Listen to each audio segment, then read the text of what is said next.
Diácono Jonathan, que vai estar trazendo a poderosa palavra de Deus ao nosso coração. Eu também cumprimento os irmãos com a paz do Senhor. Amém. Convido os irmãos a abrirem suas Bíblias. Primeiro livro das Crônicas.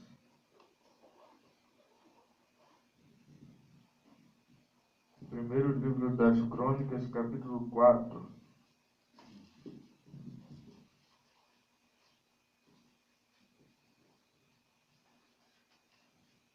Capítulo 4, nós vamos ler apenas 2 versículos. Versículo 9 e versículo 10. Os irmãos encontraram? Amém. Eu estarei lendo 9 e peço toda a igreja que lê 10 em nome de Jesus. Diz assim: E foi Jabes mais ilustre do que seus irmãos, e sua mãe deu-lhe o nome de Jabes, dizendo: Porquanto com dores o dei à luz. A igreja. Porque Jabes invocou o Deus de Israel, dizendo: Se me abençoares muitíssimo, e meus termos ampliares, e a tua mão for comigo, e fizeres que o mal não seja afligido, e Deus lhe concedeu o que tinha pedido. Amém. Os irmãos podem se assentar em nome de Jesus. Aleluia. Irmãos, nós estamos diante de um texto que é pouco pregado, pouco expresso, porque quando você começa a ler o livro das Crônicas, até para quem já tem um certo costume de ler a Bíblia, é um pouco cansativo, porque quem já leu sabe que fala muito de cronologia, e lógico, Crônicas faz parte de um termo que nós chamamos de livros históricos. E como histórico, ele narra o que aconteceu no meio do povo de Deus. Só que não existe história sem antepassados. E na verdade o que o cronista está fazendo é contar, narrar o que tinha acontecido, ou quem tinha vindo antes dos reis que ele iria falar nos textos. Mas observando que no meio do povo que ele vai citar aqui, ele cita este homem por nome Jabes. Aleluia. E esse texto me prendeu hoje durante a tarde, eu estava meditando um pouco nele. Eu observo que a história desse homem não deve ter sido fácil. Nós não temos muitas informações na Bíblia sobre este homem, apenas esses 2 versículos.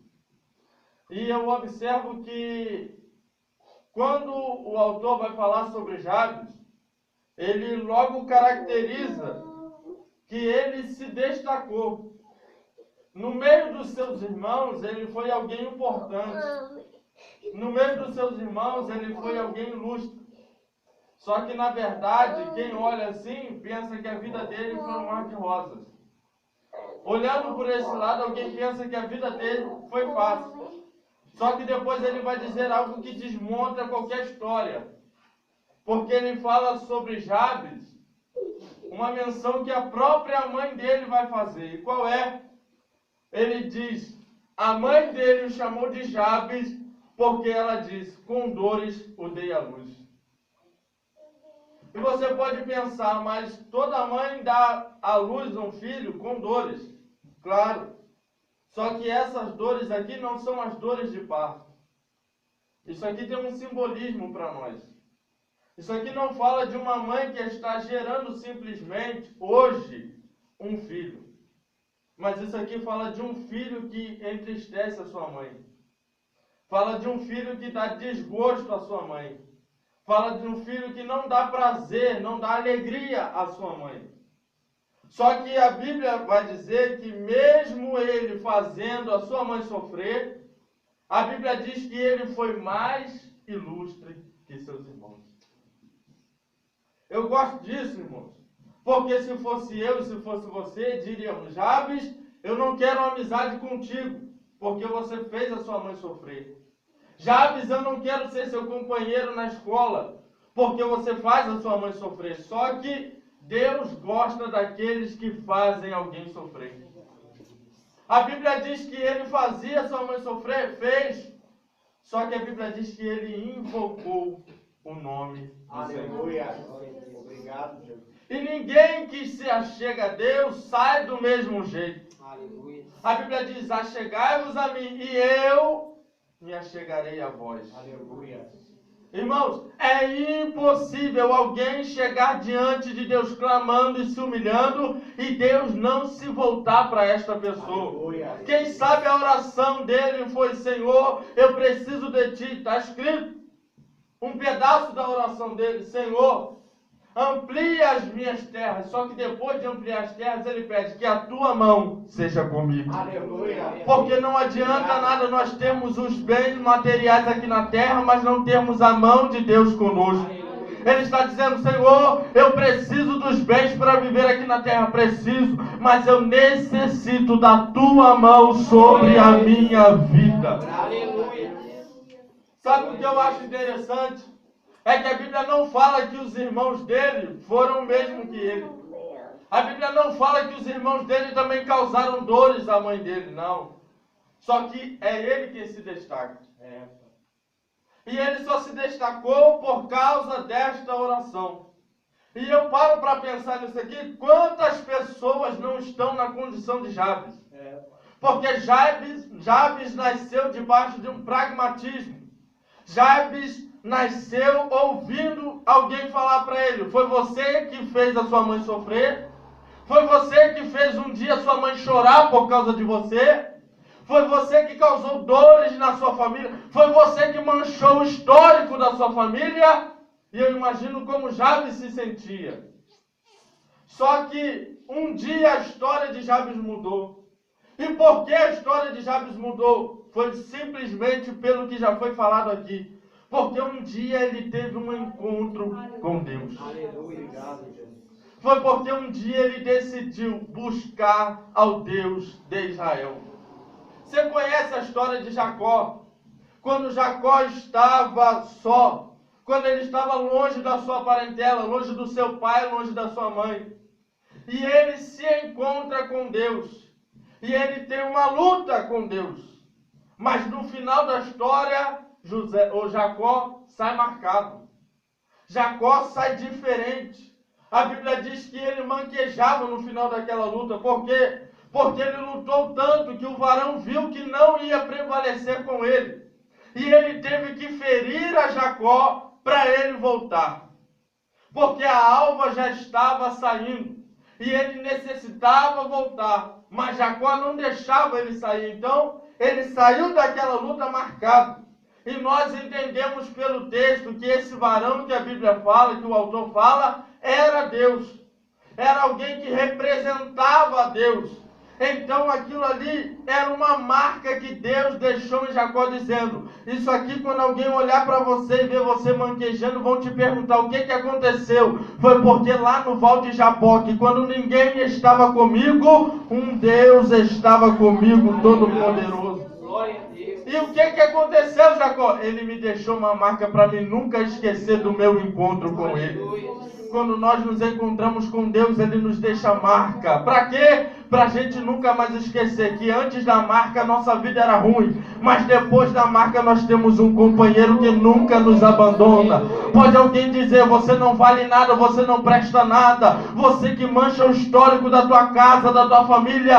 Mas Deus ainda tem uma solução para a tua vida. Se você se entregar a Ele, Ele pode mudar a tua história.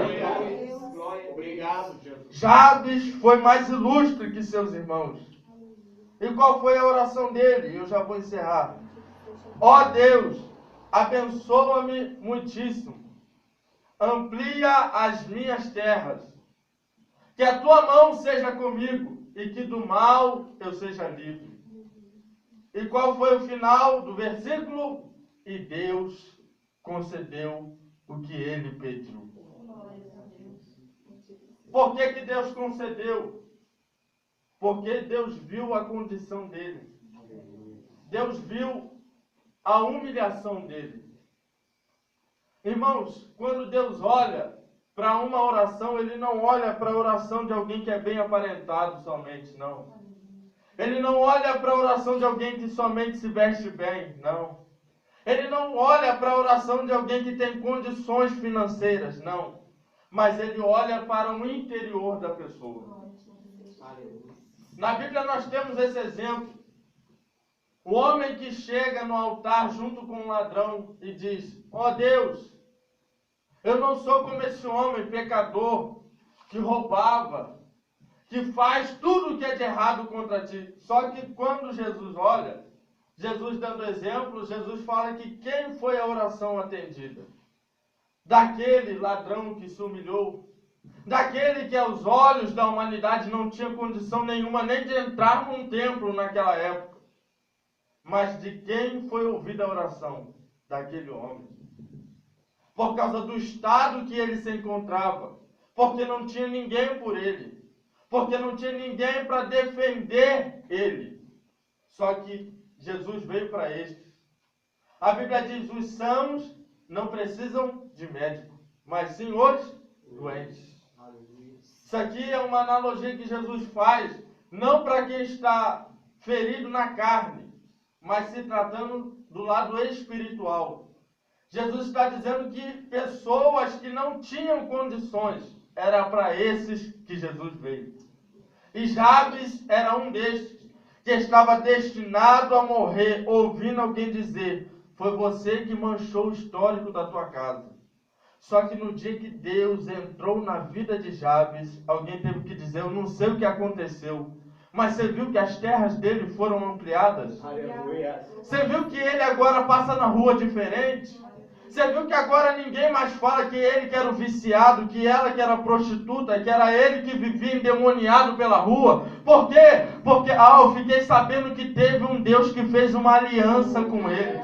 Eu fiquei sabendo que teve um Deus que entrou na casa dele. É por isso que ele está diferente. É por isso que quando você olha para quem está aqui, você vê algo diferente. É porque nós somos melhores? Não, é porque nós temos um Deus que cuida da nossa vida. É porque nós temos um Deus que um dia enviou o seu Filho para morrer numa cruz por nós e nos deu o direito de estarmos aqui hoje. Para muita gente, irmão, já era o fim da vida se Deus não entrasse. Mas graças a Deus que Ele nos deu uma nova oportunidade. E tudo que nós pregamos aqui é isso. Deus está te dando uma nova oportunidade. Faça como esse homem. Ele não tinha mais futuro, mas ele resolveu entregar a sua vida na mão de Deus. Ele resolveu confiar em Deus. A Bíblia diz: entrega o teu caminho ao Senhor, confia nele e Ele tudo fará. Aqui nenhum de nós podemos fazer nada. Aqui ninguém pode te estender a mão, te limpar, tirar os carrapichos, tirar a lama do pecado de você, mas o sangue de Jesus, a Bíblia diz, purifica de todo o pecado. Você olha para você e diz: mas eu não tenho condição, porque até hoje eu vivi no pecado. Mas agora Deus tem uma nova história para a sua vida. Até aqui você pode decidir viver do mesmo jeito ou deixar Deus cuidar da tua história. Você viu que o final de Jabes foi melhor do que o início da sua vida. Você viu que a trajetória dele foi marcada, mas ele teve um encontro com Deus e isto bastou para ele. Agora eu deixo esta palavra de reflexão a você. E cabe a você decidir se Deus pode mudar a sua vida. Porque Deus não vai invadir a tua casa. Deus não vai invadir o teu coração. Mas se hoje, como foi falado, ouvires a voz do Espírito Santo, não endureçais o vosso coração. Aleluia. Mas deixa Ele trabalhar na tua vida. Eu tenho certeza que as coisas vão mudar na sua história. Que Deus te abençoe. Esta palavra que eu deixo em nome de Jesus. No momento em que aceitei ao meu Jesus, minha vida logo se modificou. Encontrei a paz, encontrei o amor, e hoje já não tenho mais rancor. Aprendi a amar o próximo também, perdoar aqueles que me ofenderam Deus ama você, eu amo também. Por isso é que eu estou sempre a cantar, estará com Cristo meu Senhor sempre a andar. Com Cristo eu aprendi a perdoar. Com Cristo para sempre viverá. E você que ama nesse mundo, você que quer aceitar Jesus como seu Salvador, que quer encontrar com Ele nesta noite, Ele quer entrar na tua vida, na tua história. Pastor, o que eu tenho que fazer? Levanta a sua mão como sinal de aceitação a Jesus. Entrega a sua vida a Jesus. Deixa Ele reinar no teu coração. Deixa Ele habitar para que você tenha poder para perdoar, para vencer o pecado, para vencer as dificuldades. Jesus hoje manda eu fazer um convite para você. Você que ainda não aceitou Jesus, entrega a sua vida a Ele. Pastor, eu já entreguei, mas não consigo viver para Ele. Então está na hora de você tomar uma decisão, levantar a sua mão para Jesus e entregar a sua vida. Eu quero Jesus na minha vida, no meu coração, na minha história.